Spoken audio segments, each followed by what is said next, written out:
am John Ryan for SportsMemo.com, and you are watching the NBA Triple Double Show for April the 6th, 2022. I'm glad that you took the time to look at this video. We're going to get right to it here and not waste any time. We're going to get the slides right up here. We're going to look at the NBA playoff situation, both in the Eastern and the Western Conference to start things off.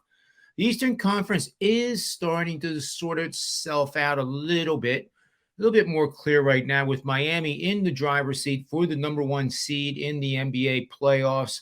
Atlanta, Charlotte, Cleveland, and Brooklyn Nets all are going to be the 7, 8, 9, or 10 seeds.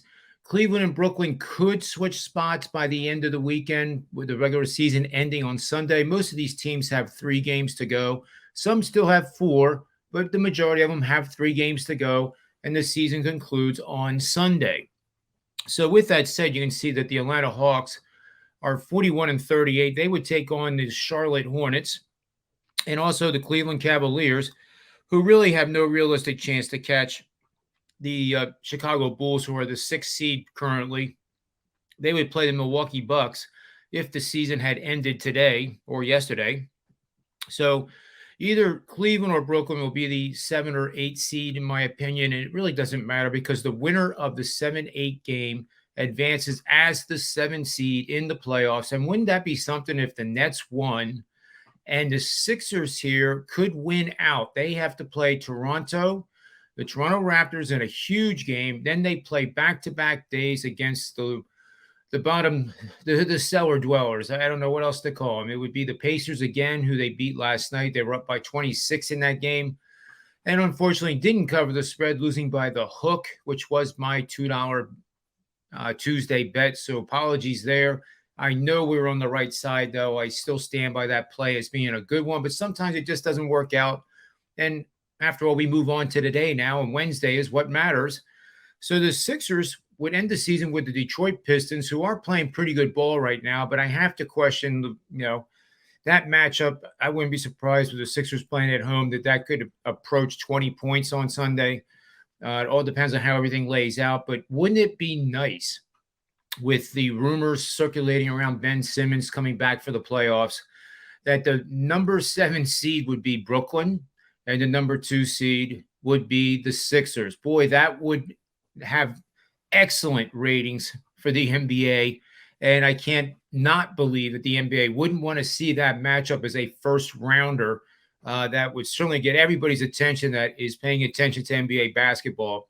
In the Western Conference, it is somewhat more clear, and it has been a very, very long season for the hashtag Lake Show and their fans. It was a season that was not deserving to their fan base. I still cannot put my finger on why in the world a team that has AD and LeBron on it lost 7 consecutive games, which is their current losing streak right now, when everything was on the line. You would think that at that moment 7 games ago that they would get their acts together and do what they have done before and just get into the playoffs and then make that run. But this team is highly dysfunctional. Unfortunately, a very good coach in Vogel is going to get dismissed more than likely, and it always falls on the head coach's shoulders. And the one thing we do know as a certainty, it's almost 98% of the time when you're a head coach and on a professional team, the one sure thing is that eventually you're going to get fired, unless you end up being a Belichick or a Coach K or the other legends of their respective sports. The one certainty is that at some point, everybody's going to dislike you and blame you and hate you, and you're going to be fired. But that comes with the territory. And I would think that if I was making $10 million a year coaching any sport, I think that would help absorb the brunt of the emotional firing. Wouldn't you agree? Anyway, that's 4 minutes and 20 seconds there of introduction and also the NBA playoffs. But I'm really, really wired into the Eastern Conference. And we're going to start out with a game that is in the Eastern Conference.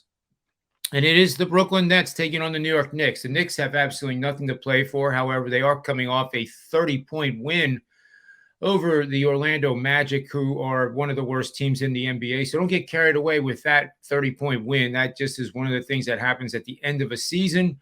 And it doesn't take much of it's only a small margin between being excellent and getting pummeled at the NBA level. It's not that the Magic weren't trying. It's just that edge, the focus was not there, and the Knicks took advantage of it, and good for them. They won a game. But in this game, we're going against a team that must win and must continue to win somehow, some way. They're coming off a win, which they did look rather dysfunctional at times, but I do think that the Nets are going to find a way to do it. And at some point, I guess Nets fans are hoping that Simmons can come back to the lineup and be in shape to play and at least lend some defensive support. He was the runner-up for NBA Defensive Player of the Year 2 years running. And even if he's not used in the starting five lineup and he comes off the bench giving Kyrie Irving a break or KD a break, and he plays defense, I don't think the Nets are really going to be that concerned about if he's scoring or not. If he's in that game and his plus-minus ratio is positive because of his defensive presence, that could pay off big-time dividends for the Nets as they move through the playoffs. So in this matchup, I do like the Nets here as a lean. I do think they get the job done, and I think they do it convincingly. And there'll be more on that later in the show. Excuse me. You can see here that the edges definitely favor the Nets here. It looks like a lot of the arrows are going over to the Knicks side, but if you look carefully, they're pretty even across the board on those, whereas the ones that are pointing towards the Nets, they have a very significant advantage in those particular metrics. So again, I am leaning Nets here initially on this game. The next game is the Boston Celtics, who are the hottest team since game number 41, which marks the halfway point of the regular season. And they are taking on the Chicago Bulls, who have been kind of stumbling down the stretch here. You may remember in the beginning of our shows, it was basically the first week of the NBA season. My good friend and pal, Ronald Cabang, and I both agreed that a wins total of 42.5 wins for the Bulls was very attractive. In hindsight now, of course, it won, but both of us thought they would have won maybe a month ago. They have really struggled coming down the stretch here, but it looks like they may be finding their footing. This will be an excellent game to watch tonight. Has monster implications in those playoff standings. It'll break a tie among several teams going for that number 2 seed. And you do want to be the higher seed. I don't care what anybody says about home court advantage. Doesn't matter anymore in the NBA. That's nonsense, because at the end of the day, we're all humans. And what do you want? You want to be on a venue where basically everybody hates you and wants you to lose, or do you want to be in front of your home folks and ripping off 10 in a row and having everybody cheer as the opposing coach frustratingly calls a timeout and they go to a commercial break? I think I'd rather play at home, and I think you probably would agree. So in this matchup here, I do like the Bulls to take care of business. I think the Celtics' second half has been spectacular. Only the Phoenix Suns have a better record in the second half than the Celtics do right now. And in the matchup overall, Chicago does have a contrarian feel to this one. And, all the angles that I have from the database do support the Bulls here. This will be a 3% unit graded play. It may get upgraded to 4, depending on the second running of my models, which I'll do after the show, and then post the plays on SportsMemo.com, where I am hitting, by the way, 67% over the last 46 NBA releases. That includes last night's loss, which granted was very frustrating because the Sixers dominated them. I don't know why in the world it went from 26 and then they were all of a sudden fighting for the win, but then it ended up being 9. So it really wasn't much of a game, but somehow the Sixers just completely lost focus, and that's what happens at the NBA level. And better for the Sixers to have that happen last night, even though we lost, than if we're betting on them in the playoffs, because now they know that they cannot let up on the gas pedal. They have to go, wire to wire, full bore, no fooling around, get the job done. If you win by 30, you win by 30. You're not embarrassing anybody at the NBA level by winning by 30 or more points. Enough of that.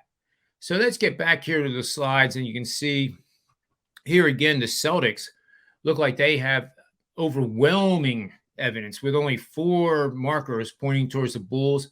And this is the contrarian side of it. Recently, the Bulls have played bad, but I think they are going to play much, much better in this game that has so much meaning to it and will have a playoff atmosphere to it. The United Center ought to be rocking tonight as if Michael Jordan had just walked in on the floor. So I do like the home court advantage here with the Bulls and the points, minus the points, and we'll get back to that one shortly. The third and final game here is the Phoenix Suns, and what more can I say about the Phoenix Suns that I already haven't said? They're clearly the best team in the NBA. They too went through their injury streaks, just like everybody else, but they found a way to win. And those are the type of teams that I will be looking to back, even in double-digit situations here in the first round. They will not want to fool around. They're focused. They know that this is their year to bring home a trophy. And I do think that they, despite being a heavy favorite in the betting markets, they are priced correctly. They're not priced overpriced. They're priced correctly and fairly. And if you like the Suns to win it, I would suggest getting it now, because after round one, that line is going to get smaller and smaller and smaller as you get to the World Championship. So I do like the Suns there as a bet, and I will have more futures bets on a show on Monday of the NBA Triple Double, and we will be back Thursday and Friday, of course, this week. But in this matchup against the Clippers, the Clippers are fighting for their playoff lives as well, but they're in right now. Not really any realistic chance based on the schedules to advance past the play-in tournament, excuse me. But here you can see how dominating the Suns have been. And this isn't a question like the previous game with the Knicks, and it looks like they have about the equal number of arrows as the other team does. This is just complete domination. Granted, the Clippers are healthy now. The Suns are too. So, I mean, you can just throw that out the window. But despite the fact that some of the Suns may not play, that's going to be game time decisions. I haven't seen much news yet, but let me check over here on my wire and see if we can come up with anything. Frank Kaminsky is still out with a knee, expected back sometime soon here in mid-April. He's undergoing a procedure to repair a right knee stress reaction and is not expected to return until at least the middle of April, which would be the playoff. Dario Saric is expected to miss the remainder of the season due to the right ACL, but we already knew that back in March. So right now, the Suns are at full strength, and I think you lay the wood and take the Suns here. And for best bet on the show, the Suns are my best bet. So we will conclude with this right now. I appreciate you all, guys and gals, watching this show. Make sure you get over to SportsMemo.com. I will have an NBA play, possible 3-pack up there that I'll only charge $19 for. If it is a single play, I'll just charge $9 because that seems to work. That seems to be our lucky number.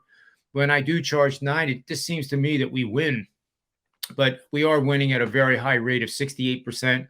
Over the last 46 NBA releases, one of the best runs I've had in the last decade. I can remember other ones that were better, but not by much. And this is what happens perennially with my work. The models, I don't know.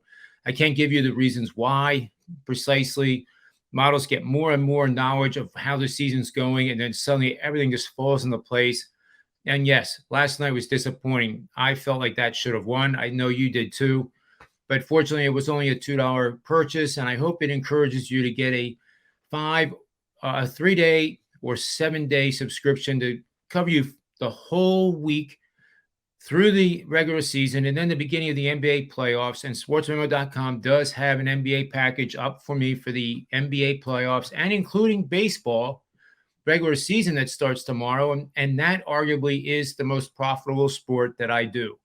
One of the reasons is that it's a marathon of 162 games, but nevertheless, you can get over to sportsmemo.com and get a big time discount simply by getting on board today, the eve of opening day. And I will also have Masters picks up. In the majors, I've only lost once in DraftKings lineups with doing 5 or more lineups combined, net total. I've only lost one event of the last 3 years in the majors. And that also includes the players. So 15 tournaments, 14 out of the 15 have been profitable. I will have that up later today with all the lineups that I'm doing and the winners, top 10s, top 20s. And I'm sure we're going to have a blast with that as well. It couldn't get any better. Opening day and the Masters, end of the regular season for the NBA. I'm psyched, and I hope you are too. So on behalf of SportsMemo.com and the Triple Double Show, remember two things always: bet with your head, never over it. May all the wins be yours.